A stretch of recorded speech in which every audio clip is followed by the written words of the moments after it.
Age. 100. The Tophies, first of all, Lana, wife. And the Tophies mean a lot to me because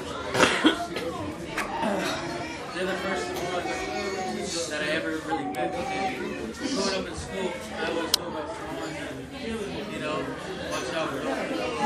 I'll beat you up and all that stuff. Once I became neighbors with the Tophy family, like a whole different love started. As like from the first day that they moved there, I would always go up and down the block, and Youngin and Ernie and Chelsea was always outside. They always look at me like, "What the hell are you looking at?" So I'll turn around right away, make a U-turn, and go right back down to my house. I see Carol, Bella, everybody, every day go make a U-turn, make a U-turn. So one day they all were outside, they stopped me. They're like, "Are you our neighbor?" I was like, "Yeah, I'm your neighbor." After that, the Tophy family became my family. They brought me in, like, I was at their house when I was at my own house. I used to, I'll tell you some funny stuff. No, stop right there. So, it started off from, first when Yana was in Bernie, it started off from, you know, going to her house every day to him calling me from Popeyes on Geneva saying, "Pick me up, I got no ride."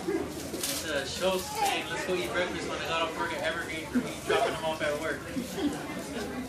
So basically, what I'm trying to say is that, you know, we started off as neighbors, but we became more than neighbors, we became more than family too. You know, if it wasn't for you guys and for, you know, Ella and all you guys, I wouldn't have had a beautiful wife and 3 kids. It's okay.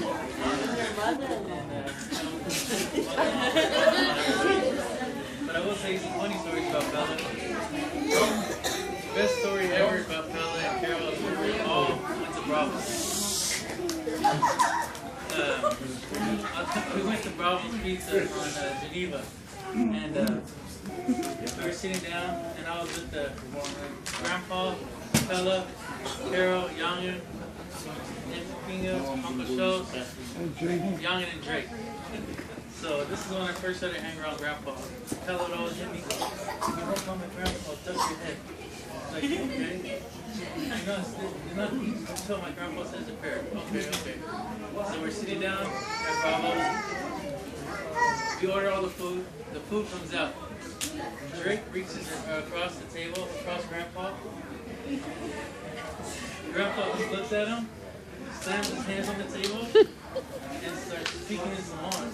And all I was waiting to hear was, "I love you, I love you." I thought it was my So he got hella mad. And right away, he looked at Carol and said, "Thick." So Carol looked at Drake and she was like, "You wait." She was hella hungry. So right when Grandpa got up and started walking up Geneva by himself, Carol had to go get the car taken. So right when he left, I was sitting next to Pella, and then I kept telling Pella, I was like, "What did I do? It's my fault. What did I do? What did I do?" He's like, "It's not your fault. It's Drake's fault." And I said, "Yep, it's Drake's fault. That's one of the stories. Another one of the stories, this one I hold dearly, when I never met Grandpa before. You know, you guys love so much. And I didn't even knock no more. I used to climb through the window. And one day I walked in the house. No one was, I didn't even knock on it. I just walked through the door, walked in the house, and Grandpa was sitting on the couch watching TV. He just got up and looked, and just kept looking at me. And he said, "Carol, Bella, blah, blah, blah, blah. Who is it?" So everyone came running upstairs and like, "No, Grandpa, that's our neighbor." And he just kept looking at me, looking at me. And after that, it was all love.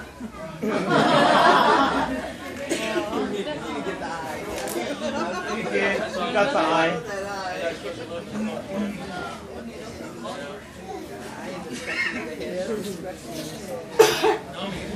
No,